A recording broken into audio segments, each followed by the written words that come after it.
What's going on, people? What's going on? It is Wake Up 502 After Dark. This is your boy, Raashaan Myers, coming to you live from the palatial Shawnee studios of Wake Up 502. Joined as always by my man, the myth, the legend himself, the architect, Haven Harrington. Haven, how are you doing, brother? Man, I'm doing good, man. Excited to talk a little football, uh, talk a little Virginia Tech, Louisville, a little California, Louisville. And this, we also got to touch on just for a little bit. Just for a little bit. I see you got your blackout ACC t-shirt there, which is apropos because we could talk about ACC being blacked out of the college football playoffs. Oh yeah, absolutely. We're gonna get into all that. We're gonna get into all that tonight. It's definitely an episode where we can break down everything. There's been a lot of football talk after last night's CFP rankings being made available to everybody, the first ones. So yeah, definitely, we're gonna get into all that. But of course, we must look back before we look forward. Of course, Roman Kelly, aka Romy Bean, think he may be joining us a little bit later as well, and I'd love to get his thoughts on that, Haven Harrington. But of course, Louisville went on the road to Blacksburg for the first time since joining the ACC. Of course, Louisville's longtime rivals from back in the old Metro Conference. We had not been to Blacksburg since I believe 1991 was the last time they made the trip up there. Louisville was able to go up there, come out victorious. A 28-16 game. Very interesting game all the way around. It was a little bit shaky at first. We've seen Louisville get off to some slow starts. We saw them get off a slow start against Pittsburgh. We saw them get off to a slow start against Boston College. They get off to a slow start again today. This is 2 weeks in a row, Haven, where Louisville's gotten off to kind of sluggish starts and then had to fight their way back. And the defense wakes up and kind of shuts out the team in the second half. What are your biggest takeaways from the game? Just give me one or two of your biggest kind of takeaways from that performance. We're 8 games in the season, and we are who we are. We are a team with a great defense, a great running game, which may have been diminished a little bit with the injury of Isaac Brown. It looks like he may be out for the rest of the season. Um, and we're a team on offense that we're just prone to turnovers and mistakes. But we find a way to win. Our defense comes through and we find a way to win. Despite trying to shoot ourselves in the foot at least once a game every game. It's almost like a broken record at this point, right? Because this game, like the only outlier so far this season really has been the Miami game. That's like the only game where we came out on offense, firing on all cylinders, playing pretty much mistake-free football the whole game, and managed to win. But every other game since then, whether it's Virginia, whether it's Boston College, Virginia Tech, Pitt, uh, you name it, every AC and even JMU, to that matter, we found a way to shoot ourselves in the foot, get behind, and then claw our way back to win. Yes, Except for Virginia. it's very interesting because I've seen a lot of people question is Louisville good and how good are we, and we can't really figure out this team and don't really know what they can believe in. I think that for me, I know who this Louisville team is. I feel like I have a pretty good grasp on who this Louisville team is and what they are and what they should be doing. But the tough thing right now is that Jeff Brom seems to still be trying to figure out who this team is, at least offensively. And it's odd for me that that's the case, considering that he called and had the perfect game plan against Miami and has not really gone back to that game plan since the Miami game. And I don't, it feels to me, honestly, Haven, like that's probably my biggest takeaway from these last two games is that it feels like Jeff Brom saw opportunities against Boston College and against Virginia Tech where he didn't really feel like either of those two teams were good enough to beat his team. So it felt like he came out of the gate trying to open up the offense and trying to get some confidence in Miller Moss and work in the deep passing game. And that's where Louisville continues to get itself what they should. It's that it seems like to me, Jeff still doesn't want to come to the realization that Miller Moss has just about edge. Like I think um, that's probably the biggest thing is that it just feels like um, it really just feels like does it he just doesn't want to understand that this dude's not going to be able to get the ball and kick it down or throw it down the field effectively consistently. Like against Miami, they were so afraid of Ruben Bain and they were so afraid of that pass rush that that they really made it a point to get out there. Um, that they really made it a point to get out there and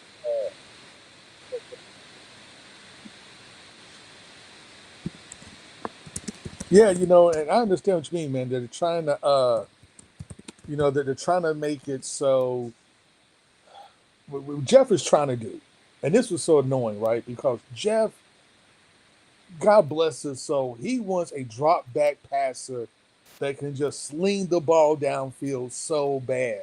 Like that's what he wants his offense to be. He wants his offense to be a guy that can drop back, throw it, throw a 40-yard bomb, throw a 50-yard bomb, hit Chris Bell going down the sideline, right, hit Colin Lacey, deep going down the sidelines. And that's what he really wants. Like he wants to rip it and then hit you with a running game that's going to be electric with right. guys averaging 7, 8 yards a carry and having this dynamic offense.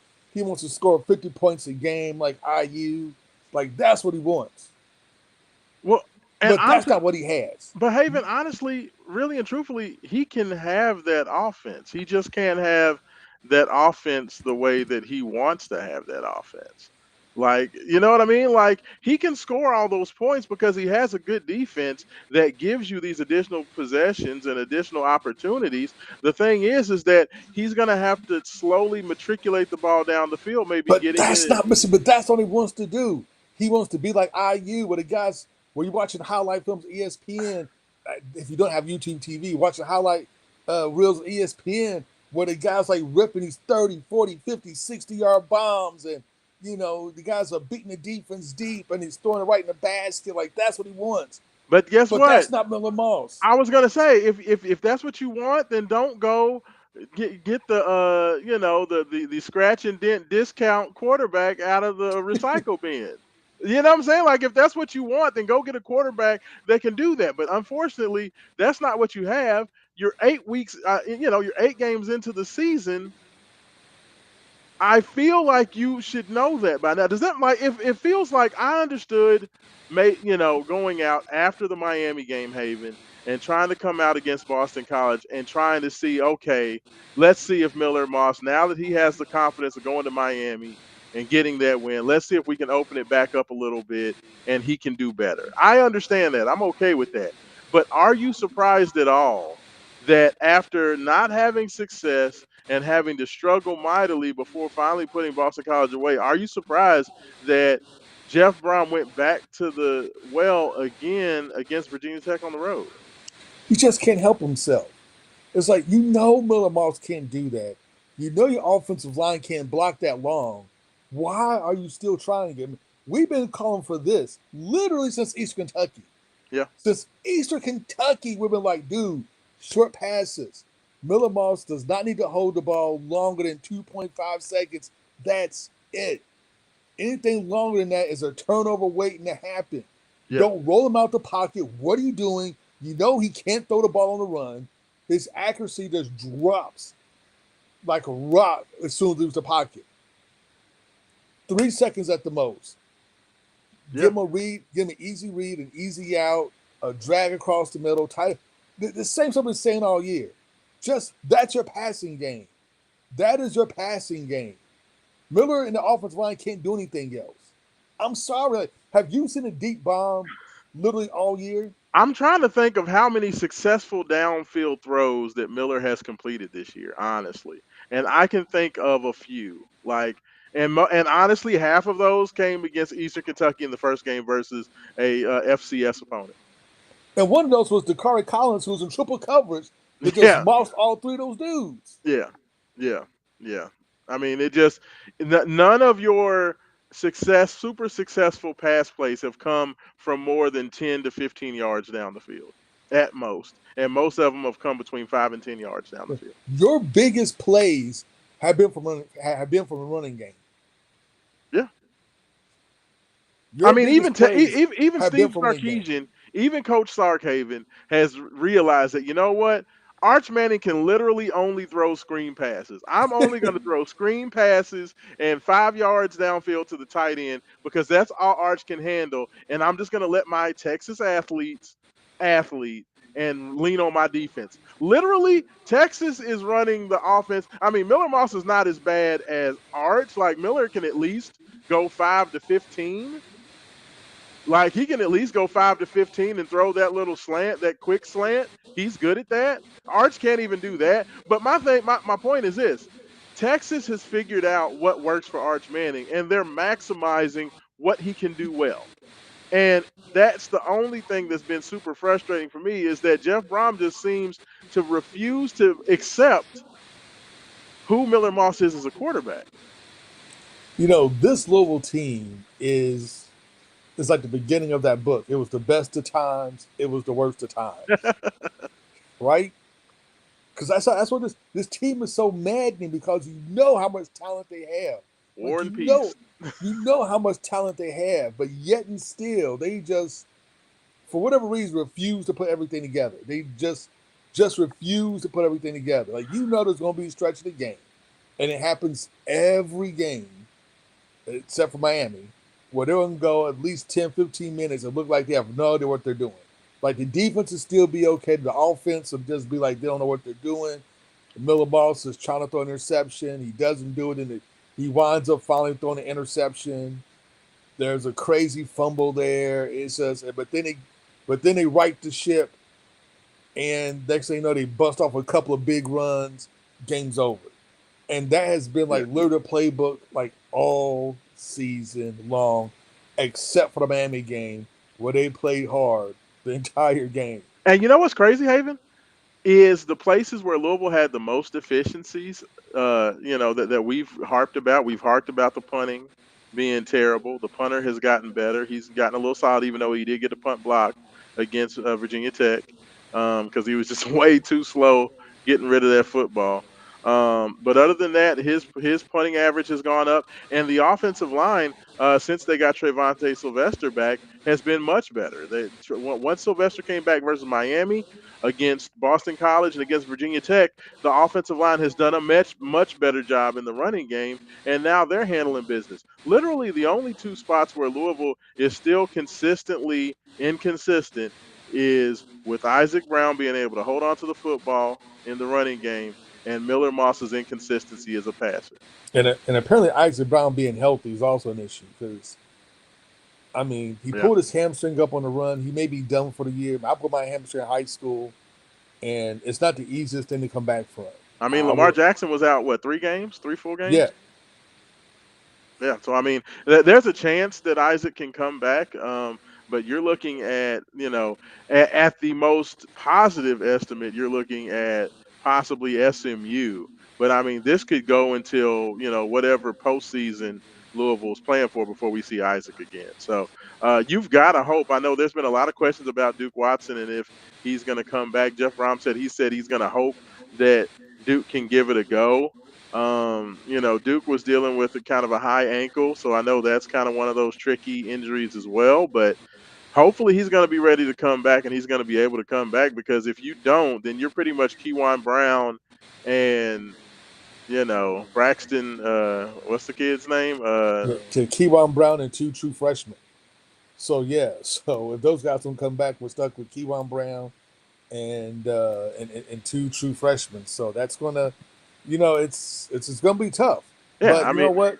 But Keywan has proven, man, that he has. We lost Rashawn, but he's back now. But Keywan has proven that he can tote the ball, Yeah, no, and he's explosive. I mean, he's not as fast or explosive as Isaac, but hey, the past two games he's ended the past two games with long touchdown passes. I mean, with long touchdown runs to seal the game. So hey, hats off to my man Keywan Brown for doing it big. But you know, hey,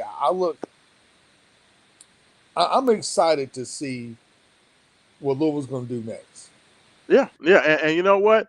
Once again, Colin Lacey reestablished. Like Louisville has so many special players on this team. They have a special defense. They have a special plus playmaker in Chris Bell on the outside. They have a special playmaker in Colin Lacey who just went absolutely off in the game. Louisville found a way to get him involved in the passing game. Had the receiving touchdown. He was humongous in the punt game. Had Man, several. he Um, he almost had a couple of scores yeah. from punt return, but he was able to flip the field, which Yes. is immense. He was really able to flip the field where he thought it was going to be pinned back. You know, he's able to take that punt 60 yards. Next thing you know, we're already in scoring position. So, man, Colin had a great game, and I'm excited to see what happens next. This Cal team can play ball. I mean, I know they lost Virginia Tech, and I watched that game, Yeah. and honestly, Virginia Tech beat them the same play over and over and over again with the when I almost to the quarterback Steve with the read option, and it's a slow developing option, but Cal bit on the read option like every single time. I mean, like every time. I Yeah. mean, when it was obvious what they was going to do, all the linebackers still just bit, which makes me think the linebackers going to bite that hard. Man, a couple of play action passes, he should be able to hit the tight end over the seam, and he should be by himself. But I think Miller can throw that pass. Yeah. I mean, that right there, he can make that throw. He can make that pass. But you know what the funny thing is? I think the biggest reason, I think that where the disconnect from between Miller and Brom is coming from is the fact that Miller always wants to throw the ball to his primary read. So if his primary read is a guy that's going deep, like let's say it's a pass play where it's set up for Chris Bell to do something on the outside, deep in pattern, deep cross, deep fade, whatever. And that's the primary read. It feels like when Brom, because Brom's looking at it like, okay, I'm going to call this play. Chris is the primary read. But if Chris is not there, then you're going to have Trayshawn Hurry about 10 yards, 10 yards down the field, and you're going to have a tight end in the flat. So if you can't get it to Chris Bell on your initial read, then you have two other options that you can get the ball to. So when Brom's calling the play, he's like, okay, we're going to try to get it to Chris over the top. But if it's not there, here are your other guys you can do. And it feels like Miller just refuses to go to his release valves or his supplementary options on these passes. It's like he's trying to force. When he threw that interception against Virginia Tech, I mean, Chris Bell was covered by like three or four guys, and he just threw it anyway. Just hoping that it was going to get through. And I don't know, Haven Harrington. How do you get to your fifth year playing quarterback at the Division I level? I mean, that's why he got benched at USC. It's wild. I mean, I completely understand why he got benched at USC. It makes perfect sense. He's been here long enough. I've seen him play long enough. I can see why Lincoln Riley's like, I'm going to go a different direction because like he shows flashes of greatness, but you also, I mean, you don't know when it's going to happen. He's like Jesus, like you know when Jesus gonna come like a thief in the night. Miller Moss is going to turn the ball over like a thief in the night. You don't know when it's going to happen, but you know it's going to happen. I Like mean, you, it's just, like you know it's going to happen. You know it's going to be a bad pass. He's going to miss a couple of wide open dudes. He's going to throw high a couple of times. He's going to go a couple of series. I'm like, this is the worst quarterback in the history of college football. And then a couple other series of like he's the greatest quarterback in college football, and he'll do that like 2 or 3 times a game. like, and I mean, Jeff Brom really, really micromanaged Miller in that Miami game. He called very quick plays and made sure that Miller just stayed exactly within the game plan, getting that ball out of there, and that was all he called. And Louisville dominated and controlled that game, Haven. Like Do you feel like at this point we'll understand that we'll go back to the tape, we'll figure out what works and kind of stick to that? Like, do you believe that that's even something? Like, are we going to ever see that? Are we ever just going to see Louisville kind of say, okay, let's stop with the shenanigans and just get back to just really, really managing everything that Miller does? Maybe against better teams like SMU, he may do it. Uh, You think California's going to be another opportunity where he's going to try to, you know, California is a good team, and he should dial it down. But I don't know. Jeff just seems bound and determined to make Miller Moss this drop back downfield passer, even though he's not. He's just bound and determined to do it. So we'll see. I think he may try to do it, but will not be. oh, now we got Haven. Hold on, let me get Haven back on there. Sorry about that, Haven. Now it looks like we're playing tag, but Yeah. continue your point. Yeah. My point is like Bromley seems to turn make him a drop back passer, a drop back downfield passer, even though he's not. And I think Brom, just like Miller Moss goes, will go through a phase in the game. He was like, you know what? I feel pretty good about what's going on. Let's try to drop back some passes and see what happens. And then he's going to be like, okay, this is what I thought it was going to be. Let's go back to what he was doing before. And that's what I expect to happen to Cal, because it happened just like that Virginia Tech, just like we predicted. We said it was going to happen against Virginia Tech, and exactly what's going to happen. I think the same thing's going to happen against Cal. Cal's Yeah, a much better team, Virginia Tech, so you don't have as much you don't have much leeway. But when you got a great defense, I believe Kewan Brown can exploit the run on Cal, because Cal does have the best run defense. So yeah. if Kewan can get off and can run the ball and have that threat, then I think this actually may be a mirror of the Virginia Tech game. To be honest with you. Yeah, and I mean, I am not as big on Cal as some are. I don't necessarily believe in them. I don't think I know Mike Rutherford thinks that Cal's pretty. He was singing their praises earlier in the year. I know they've kind of fallen on But some hard times. Kyle's a pretty good quarterback, but they're also pretty basic, and you He's don't a have true like any. freshman, and he's a Yeah, turnover waiting to happen. He's and he, and pretty he, and good he, for a freshman. and they don't have like that true next level playmaker. There's like a solid team. Yes.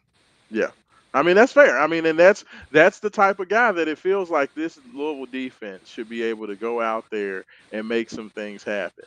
But the biggest thing is this is once again Haven has to say it. Tell me if you heard this before.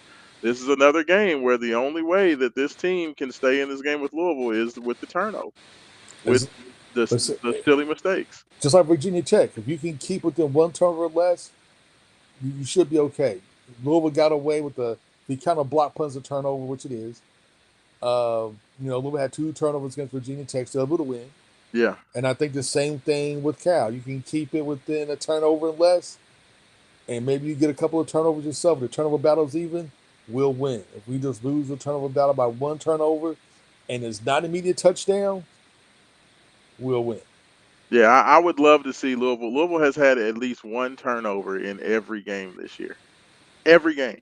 Like that's been the most unbelievably frustrating thing about watching this team so far is just the fact that they cannot just take care of the ball. Well, it's not only that, it's not the fact you have turnovers, it's the fact that you've had turnovers that's led to points Yeah, a lot. I mean, you've literally given away 42 points this year to the team. You would have been undefeated right now if it wasn't for turn the ball over for two touchdowns against Virginia. Or you yeah, would be undefeated right now, probably squarely in the college football playoff, like right there, because he could not deny you with that record. yeah, yeah.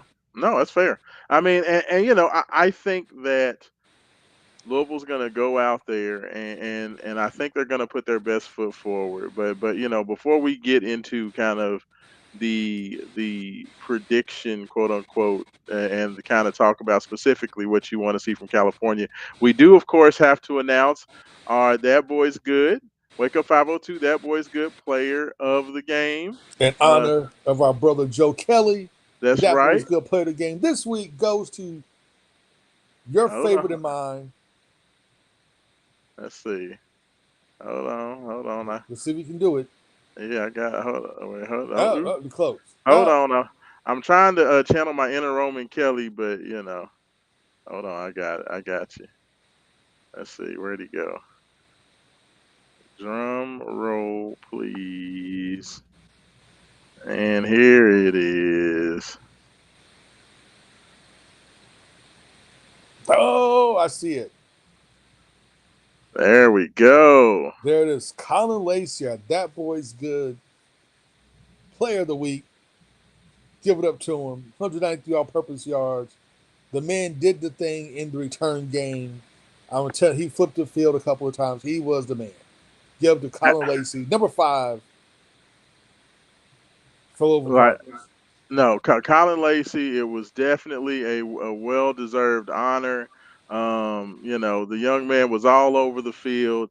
He did his thing in the running game. He got the opportunity to run the ball and get a first down.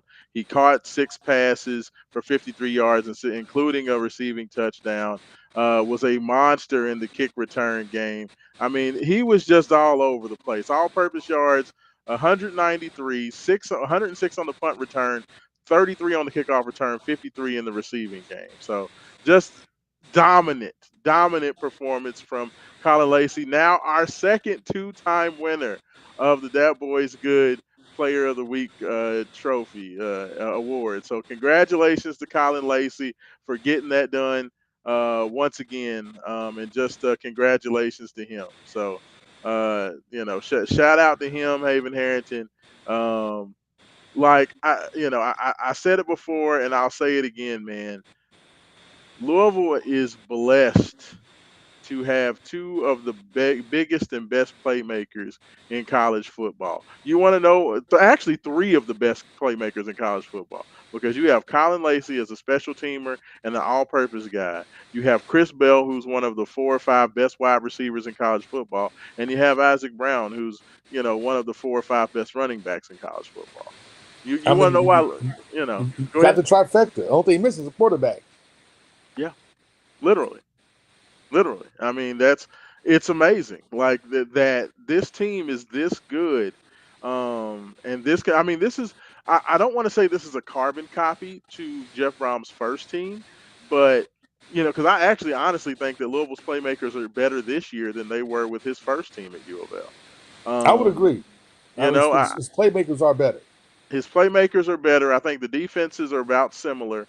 This defense may be a little bit more consistent than the defense was in 2023. I think I give that to them. They are more consistently. Um, they get stops more consistently than that team did in 2023. That team in 2023, especially the second half of the season, really got on a roll, but they were kind of up and down a little bit. This defense has been lights out, rock solid since the first. From day one. Yeah, since the first game of the year, they have been locked down. So this is a great opportunity for Louisville. This is a great opportunity to make the college football playoff, which we're going to talk about where that stands right now a little bit later on. But this is a special team, and there's a reason why I predicted Louisville as 10-2 before the season. And while there was a lot of people that kept going to this 8-4 and this 9-3, I said that Louisville had, if you could not get to 10 wins and knocking on the door of the college football playoff against this schedule, which I did not think was the greatest schedule, and having, some of these playmakers that you have when you're returning, the biggest thing that we thought was, is the defense going to be able to stand up coming into this year? That was the biggest question mark, is how good is the defense going to be? And can Miller Moss be a consistent quarterback? Well, the defense has, been better than our wildest dreams, Haven. Like, Oh, it's way better. way better than we could have expected And the or asked offense for. has been more consistent we could ever dream of it would be. It's so weird because the offense is so good in so many places. No, it's It, so good but so bad at the same time. it's It's I've the never best seen of anything times, it's the like it. worst of times. Yeah, no, that's fair. I mean, that's right where we're at. But congratulations to Colin Lacey. Super super excited to see what Louisville can do this Saturday coming up 7 p.m. Wasn't that nice of the ACC to make sure that if California was coming across country that they had that 7 o'clock tip kickoff? Isn't that nice Yeah, of them? ACC loves us. What can I say? what can I say? But you know what about the Cal games is like I said before. I believe this game is probably going to be close to a mirror image of the Virginia Tech game. Yeah, Uh, we'll have a turnover someplace that may cost some points, but I think we have even without Isaac Brown, I think we still have enough offensive firepower and the defense as well. The defense at least gives one turnover. We have enough offensive firepower to score some points. Just like last week, probably like another 28-14 game. yeah, yeah. No, that's fair. And California's had a bit of a odd road. That they've played. They've had kind of fits and starts on the road. Sometimes they play well. They started out the season, had a big win, 34-15 over Oregon State. They went out, they won that game. They come around, they come back against San Diego State, go on the road, lose that game 34-0. Then they go out, they get a road win at Boston College, 28-24.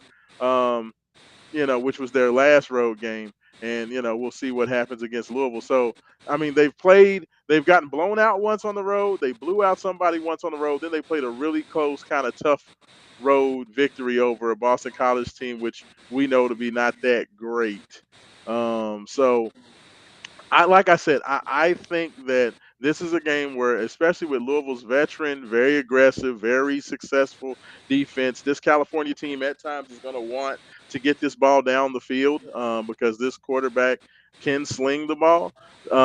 This seems like an opportunity for Clev Lubin, for Wesley Bailey, Jordan Garrard, and these guys to kind of, get after the quarterback. To me, everything that Louisville's done this year, well, Haven Harrington has always started with the fact that they're so good against the run, and they get you into those third and longs, and when they get teams in the third and longs, it's usually lights out.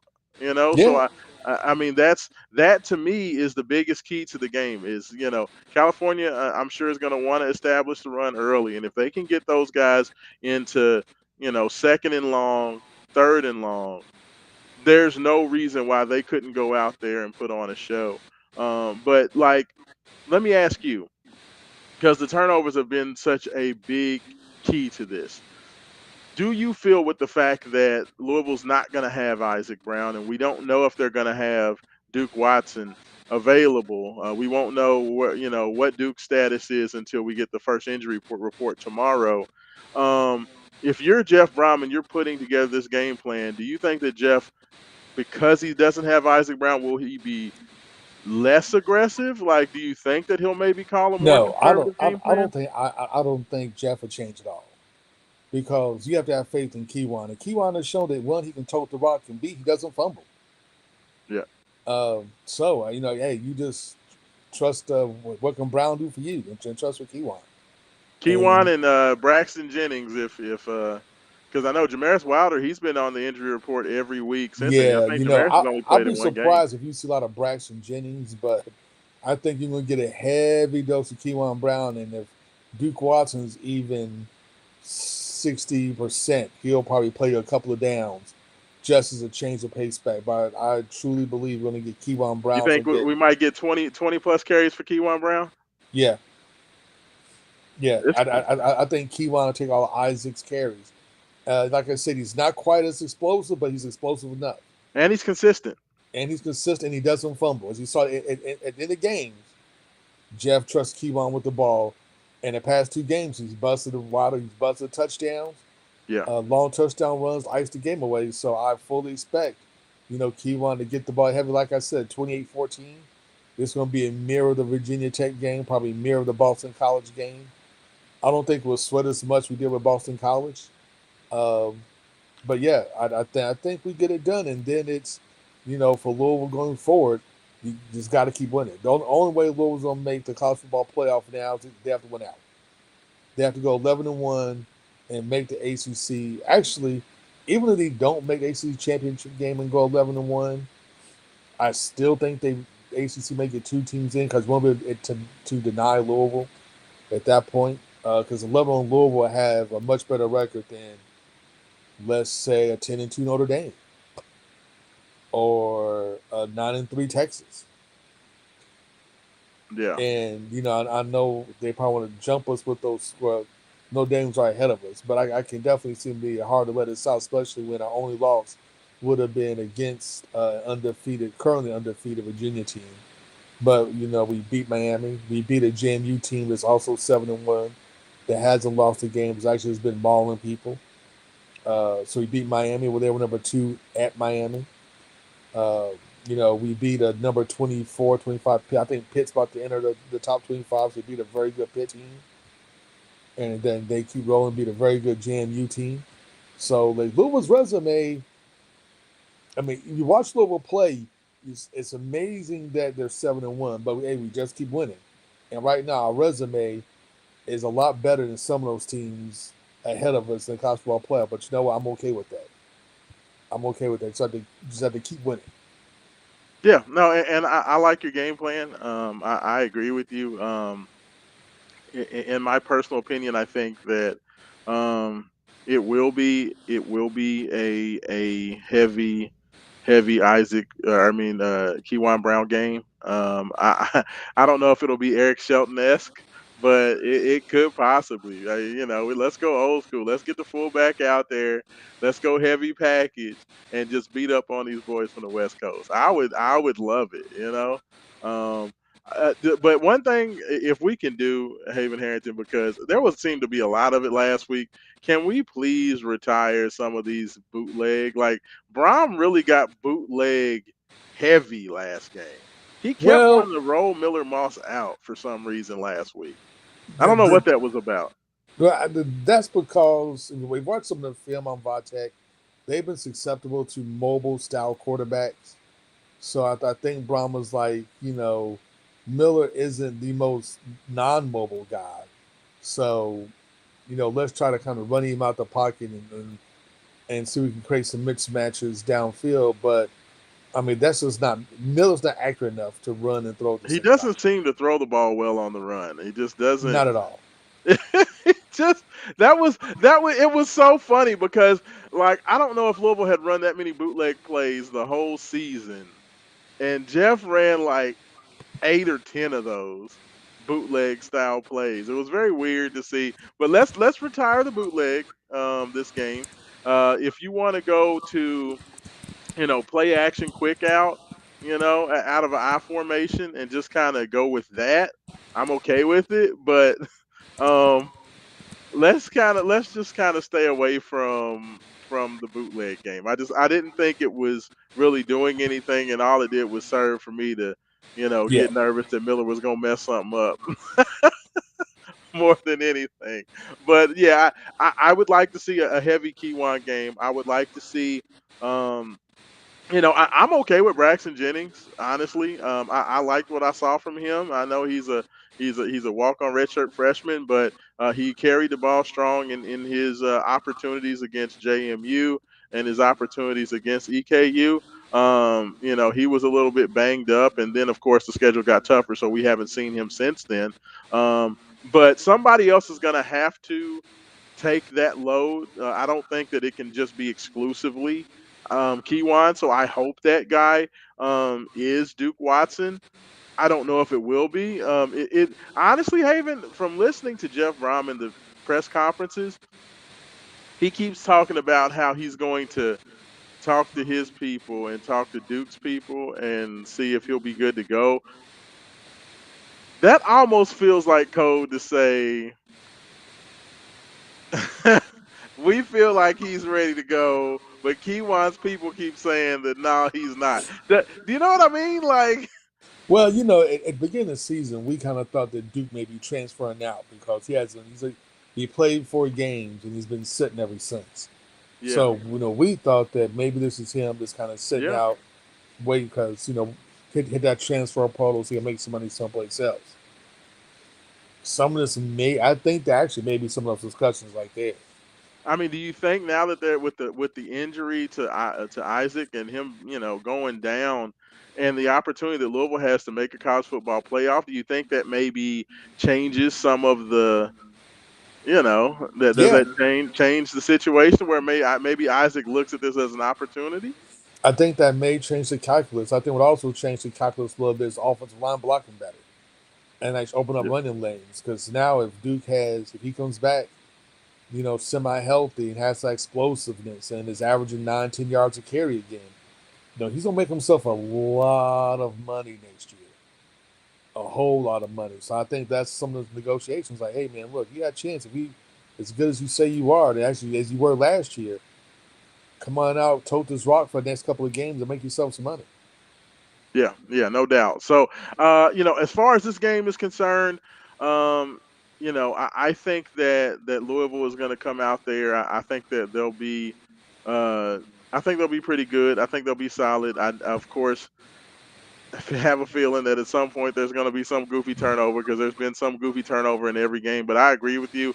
I don't think they'll have to sweat as much as the Boston College game. Like I don't see Boston College leading this game at halftime.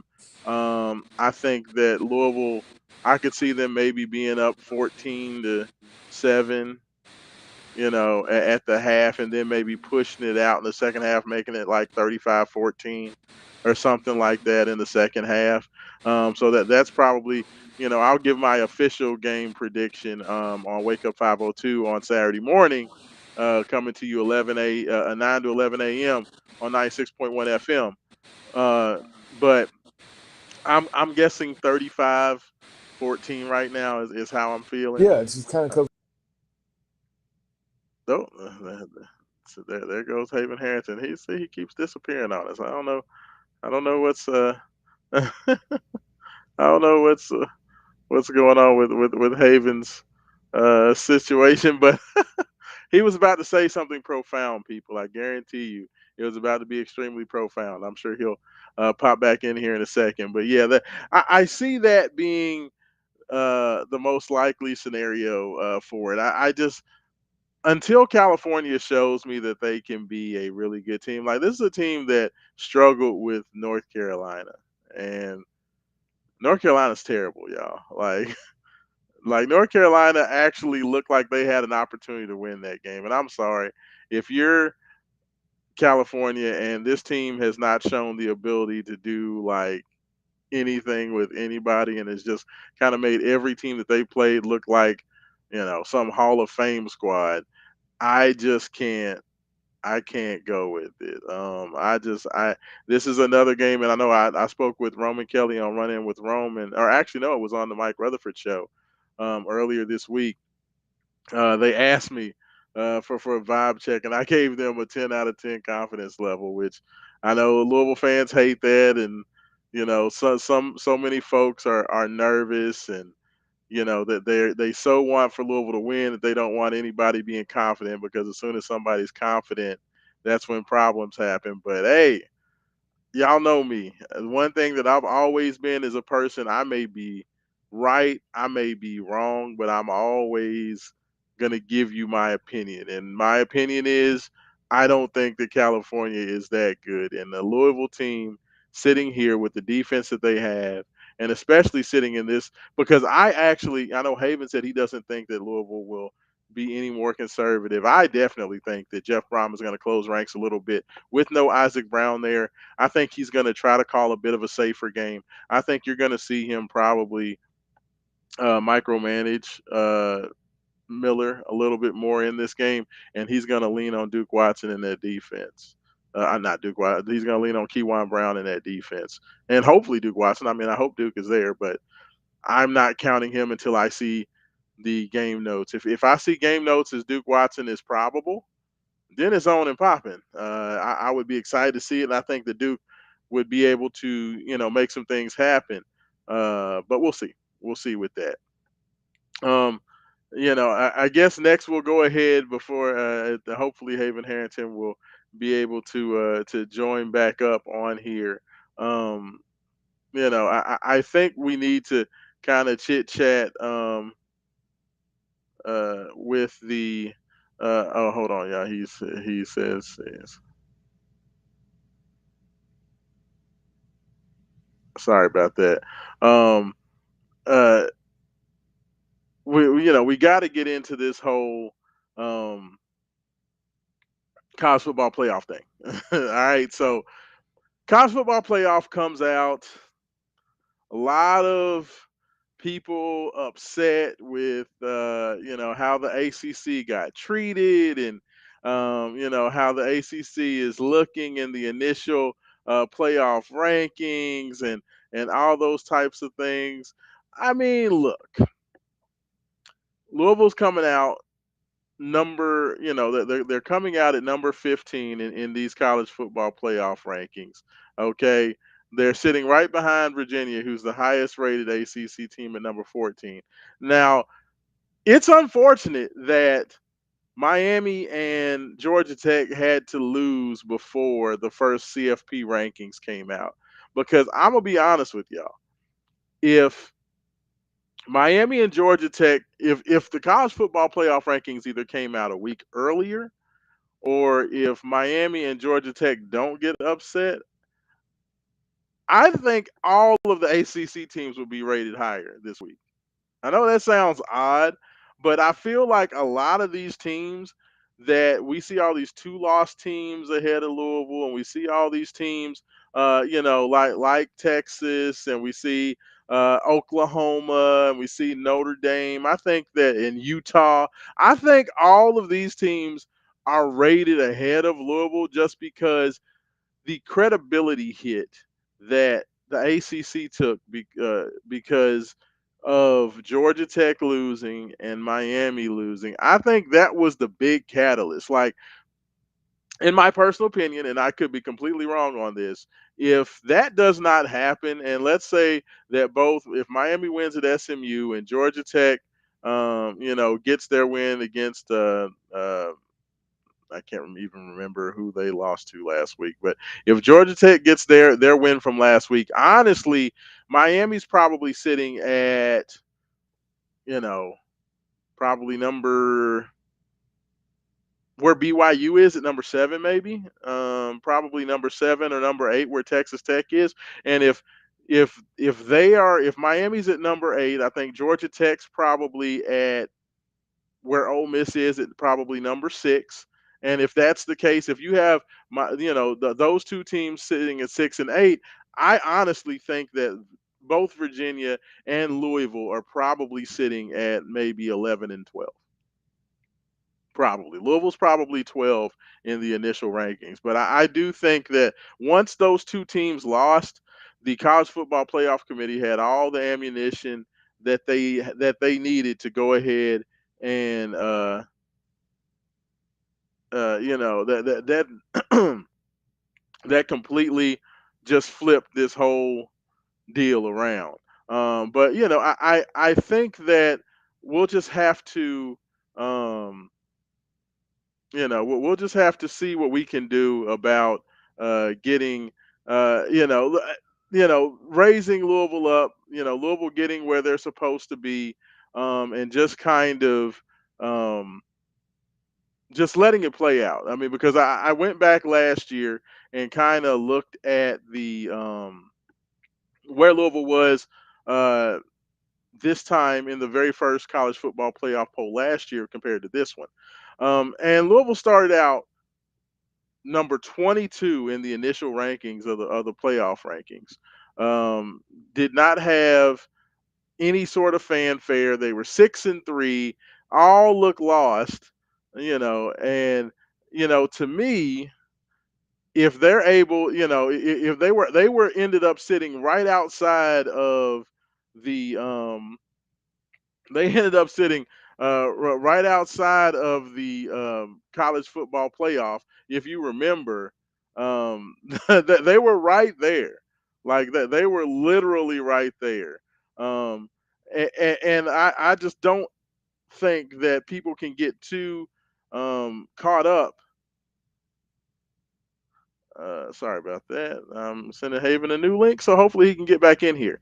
I don't think you can get too caught up in where Louisville is in the first ranking because there's still so much football left.